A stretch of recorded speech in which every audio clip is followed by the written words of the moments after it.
السلام علیکم دوستانو، تاسو یو نوی ولاګ یو ځل بیا هم ښه راغلاست وایم. ان شاء الله چې تاسو ټول به روغ او جوړ یاست او د ژوند چارې به مو هم په خیر سره روان وي. مونږ هم الحمدلله ټول روغ او جوړ یو. زمونږ خواته اونۍ پای عموما ډیره مصروفه وي، ځکه چې په همدې 2 ورځو کې ټول وزګار وي او وخت لري چې یو بل کره لاړ شي او یا هم چېرته د باندې په چکر ووځو. باقي ورځو کې یو نه یو کس حتما مصروفه وي. نو په دې اونۍ پای کې مې مورجانې دوی مونږ کره راغلل چې ډیر وخت راغلي نه وو. نو د جمعې ورځ بعد له دې چې سودا مو مکمله واخیستله او کور ته راغلو، اول مې شروع وکړله چې یو ډیزرټ یا هم خواږه جوړ کړم. او دا چې اوړی دی او د امونو سیزن دی، نو ما هم وی چې راځه چې د ام کیک چې مینګو تریسلیچز ورته وایي جوړ کړم. د دې لپاره مې 2 پاکټه 2 رنګه کیک واخیستل او ټول مې په یو اندازه میده او په یو شیشې لوښي کې مې قطار کېښودل. ورپسې مې 2 دانې امونه سپین کړ او بیا مې ټوټه کړل. نیم مې د دې لپاره چې مکس کړم او کریم کې واچوم، نو هغې دپاره مې جدا کړ. او نیم مې د ډیکوریشن دپاره چې په آخر کې د لوښي زینت دپاره په څنګونو کې واچوم، نو هغې دپاره مې یو څنګ ته کېښودل. یو دانه میده شوی ام مې بیا یو لوښي کې واچوله او بلینډر سره مې مکس کړ چې بیخي حل شي. دا مې بیا څنګ ته کېښودلو. ورپسې بیا یو غټه کاسه کې 350 ملي لیټره پیروی واچولو. بیا مې کانډنس ملک نه یا هم ملکو شیدو نه 3 غټې قاشقې پکې واچولې او برقي مکسر سره مې 100 دقیقې مکس کړلې چې دا پیروی تقریبا 2 برابر شي. بیا پکې دغه ټینګ کریم نه چې هر یو افغاني یا ایرانی دکان کې پیدا کیږي، د نه مې هم یو پاکټ پکې واچولو. البته دا ضرور نه دی چې پکې واچول شي، ولې زما دې سره د کریم خوند ډیر خوښیږي، نو ځکه کله ناکله کریم کې دا هم اچوم. دا مې هم بیا ورسره مکس کړ. ورپسې مې بیا ام چې مکس کړی و هغې نه مې هم پکې واچولو او لږ نور مې هم مکس کړ. بیخي ډیر مې هم مکس نه کړ چې بیخي کریم کلک شي. د کریم کنسستنسي دغسې باید وي. دا مې بیا یخچال کې کېښودلو او د کیک سر دپاره مې بیا شیدې سره مکس کړلې، یعنې ایویپوریټډ ملک مې په یو کاسه کې واچولې او په سر مې ورته یوه غټه قاشقه کانډنس ملک هم واچولو او سره مکس مې کړ. بیا مې پکې تازه شیدې هم واچولې او دا مې هم ورسره مکس کړ. بیا مې همدا شیدې د کیک په سر واچولې او کیک مې ښه صحیح پکې پټ کړ. بیا مې کریم هم یخچال نه راوویستلو او د کیک په سر مې واچوله، ښه مې پرې هوار کړ.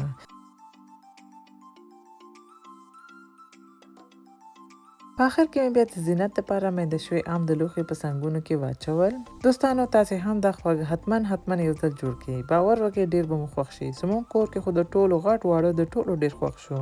ورپسې بیا هماغه حل شوي ام نه چې مینګو پیوري هم ورته وایي لږ ساتلې وه، هغې نه مې بیا د لوښي په منځ کې لږ واچول او یو وړوکي لرګي سره مې دغسې چې ګورئ ډیزاین پې جوړ کړ.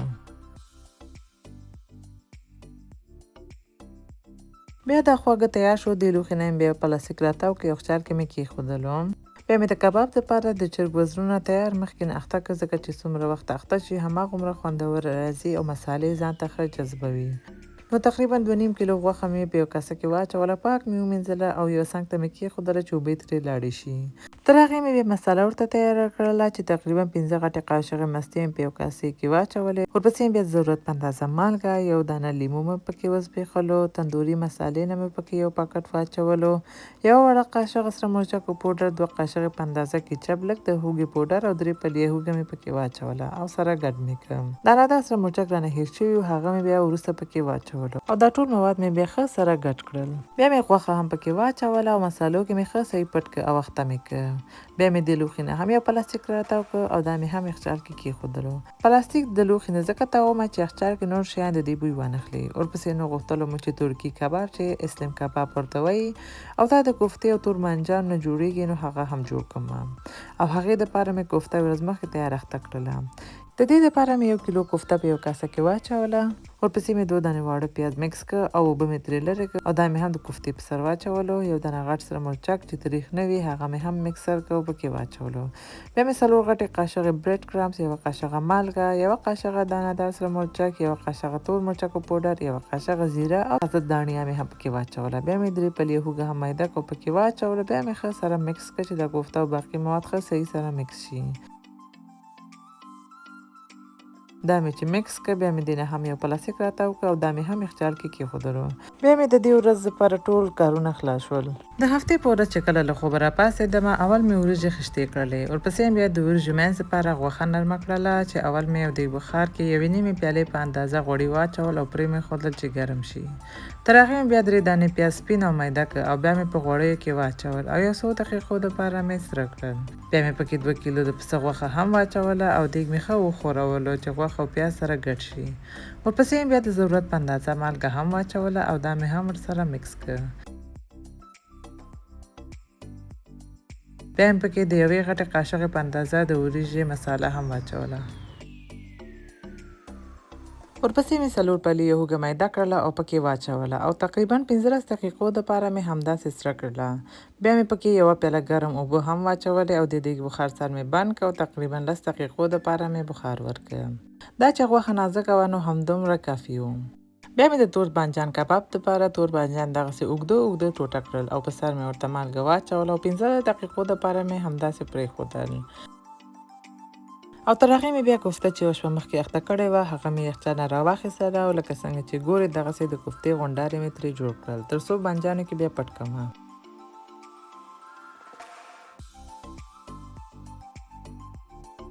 ورپسې مې بیا تور بانجان ومینځل چې مالګه یې لرې شي او بیا مې پرېښودل چې اوبه هم بیخي لاړې شي. بیا مې یو کړاهي کې غوړي واچول چې دا تور بانجان پکې سره کړمه. غوړي چې ګرم شول بیا مې تور بانجان پکې واچول او تقریبا 2 دقیقو دپاره مې سره کړل. د دې کباب دپاره ضرور نه دی چې تور بانجان ډېر سره شي ځکه چې بیا وروسته داش کې هم پخیږي.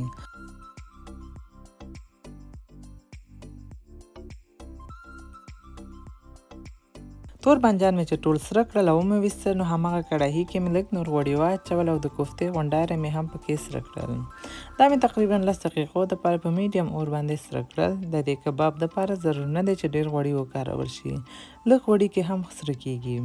دا چې یو طرف نه ښه سره شول بیا مې په بل مخ واړول او بل طرف نه مې هم سره کړل چې 15 دقیقې یو طرف او 15 دقیقې بل طرف نه مې سره کړل. دا چې ټول سره شول بیا مې وویستل او په دې لوښي کې مې کېښودل. ورپسې مې بیا یو ټوټه د تور بانجانو واخیستله د کوفتې غونډارې مې پکې کېښودل او سره راتاو مې کړل چې دا غونډارې بیخي پکې پټ شي. په همدا طریقه ټول مې جوړ کړل.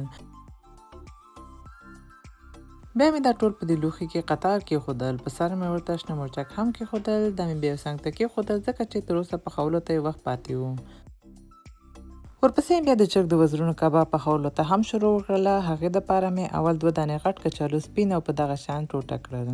دا مې بیا په یو کاسه کې واچول. په سر مې ورته لږ د زیتون غوړي، د ضرورت په اندازه مالګه، یوه وړه قاشقه سره مرچکو پوډر، لږ تور مرچکو پوډر، پاپریکا پوډر او لږ د هوږې پوډر مې هم واچولو او کچالو سره مې مکس کړ.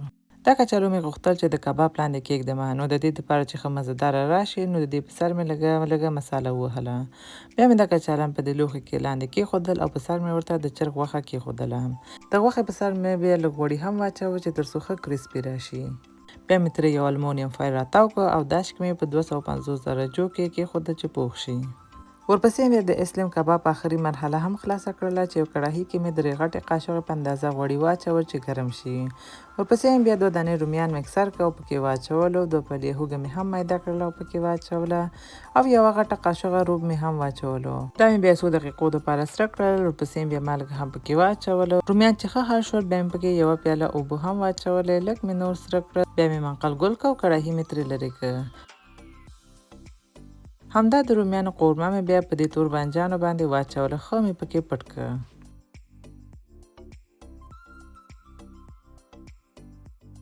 ورپسې بیا په دې لږ د پیزا پنیر هم واچولو. یو المونیم فایل مې ترې راتاو کړ او یو څنګ ته مې کېښودلو چې چرګ پوخ شي نو بیا به دا داش کې کېږدمه. کباب مې بیا داش نه وویستلو. غوښه مې په بل مخ واړوله او بیا مې دوباره داش کې کېښودله چې سمه پخه شي. کباب چې ښه صحیح پوخ شو، بوی بیخي پکې ورکې شو، غوړي را پرېښودل. بیا مې دا داش نه وویستلو او د بانجانو کباب مې پکې کېښودلو.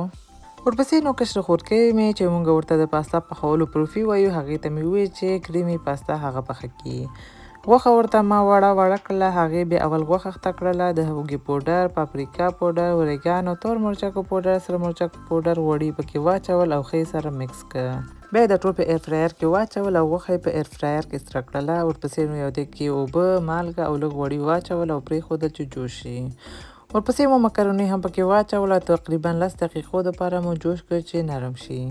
بیا مو اوبه ترې لرې کړ او چاڼ مو کړ. دا مو بیا یو څنګ ته کېښودلو ځکه چې وریجې او پاستا موږ عموما آخر کې جوړوو. بیا مو د وریجو پخولو ته هم شروع وکړله. د وریجو دپاره غوښه هم بیخي آماده شوې وه، ورپسې مو د وریجو جوشولو دپاره هم په یو دیګ کې اوبه واچولې او مالګه مو هم پکې واچوله او پرې مو چې جوش شي. بیا مې پکې خیشته شوې وریجې هم واچولې او تر هغه مې جوش کړې چې وریجې 80% نرمې شي. بیا مې چاڼ کړ او نیمې مې دوباره دیګ کې واچولې. بیا مې لږه قورمه پرې واچوله. بیا مې دوباره باقي وریجې پکې واچولې. باقي قورمه مې هم پرې واچوله. غوښه مې هم بیا پرې کېښودله. ورپسې بیا د وریجې مسالې نه هم پرې کافي واچوله او لږه میده شوی هیل مې هم پرې واچولو. دې سره بیا وریجې ډېر ښه خوشبوي او خوندوره راځي. بیا مې 2 دانې کاغذ پرې کېښودل او نیم ساعتو دپاره مې په داش کې په دم کېښودلې. لکه څنګه مې چې وویلې پاستا موږ عموما آخر کې جوړو، ځکه چې دې کې پنیر اچول کېږي او د دې دپاره چې دا پنیر کلک نشي نو دا عموما آخر کې جوړو. نو همدې دپاره مې خورکۍ په کړاهي کې اول لږ کوچ واچول او پرېښودل چې ویلې شي. ورپسې بیا 2 قاشقې روب هم پکې واچولو او لږ یې سور کړه. بیا یې پکې یو قوطي پیروی واچولو او لږ نور هم سور کړه. بیا یې پکې شودې هم واچولې. ورپسې بیا مسالې پکې واچولې لکه مالګه، تور مرچکو پوډر، پاپریکا پوډر، اورېګانو او هوګې پوډر هم واچولو. بیا سره ګډ کړه. دا ټولې هغه مسالې دي چې د غوښې اخته کولو وخت کې هم اچولې وې او همدې مسالو سره د دې پاستا خوند هم ډېر ښه راځي.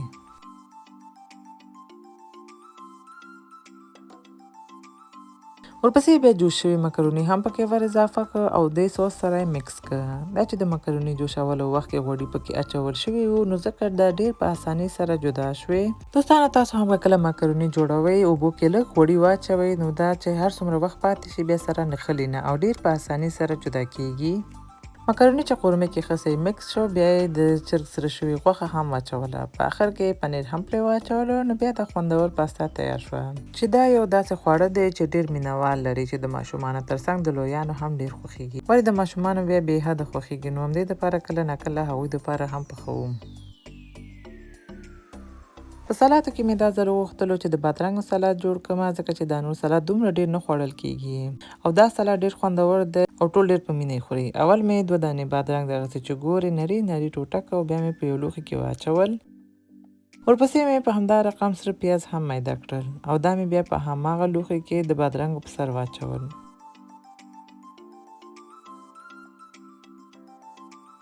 بیا مې لږه تازه دڼیا هم میده کړل او پکې واچوله. ورپسې بیا قوطي جوش شوي جوار، ښه ډېر مستې، 3 غټې قاشقې په اندازه مایونیز، 1 دانه لیمو مې هم پکې وزبېښلو، لږه مالګه، وچه نعناع مې هم پکې واچوله او بیا مې سره مکس کړه.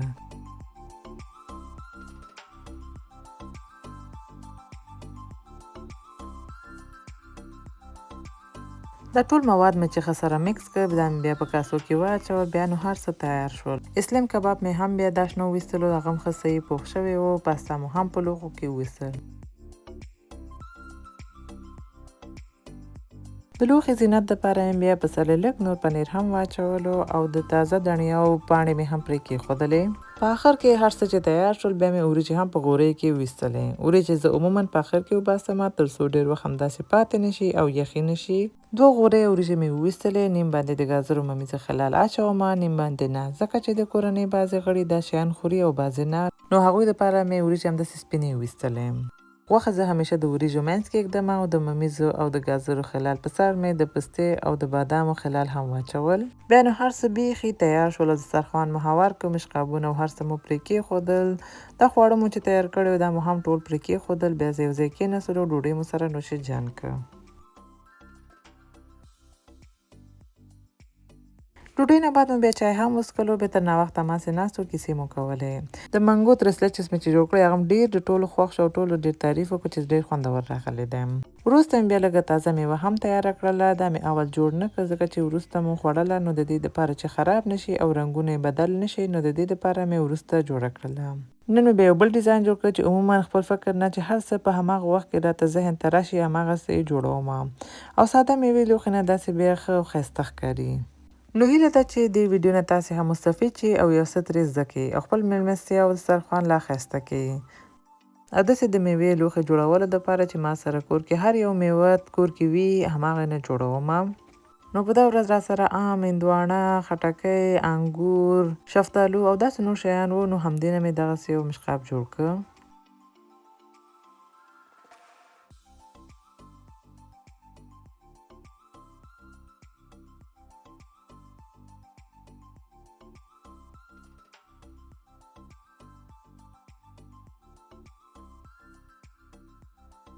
د شپې بیا ورونه او پلار مې بېرته لاړل کور ته، ځکه چې ورور مې بیا په سبا سفر درلودلو. ښځې بیا پاتې شوې. نو سهار چای نه بعد موږ کور سره نږدې د ماشومانو د لوبو ځای ته لاړو چې هر څه د پوکڼیو نه جوړ شوي وو. دا هر څه چې تاسو ګورئ دا ټول پوکڼیو نه جوړ شوي وو او ډېر ښایسته ښکارېده. دلته ماته یو سوال هم پیدا شو چې دوی په دا څومره وخت کې جوړ کړي وي، ځکه چې دا ځای کافي غټ ځای او ډېر پوکڼۍ پکې کارول شوي وو. یعنې واقعا ډېره جالبه نظاره وه. دنیا کې څومره با استعداده خلک پیدا کېږي او څنګه خپل استعداد نه استفاده او ګټه پورته کوي.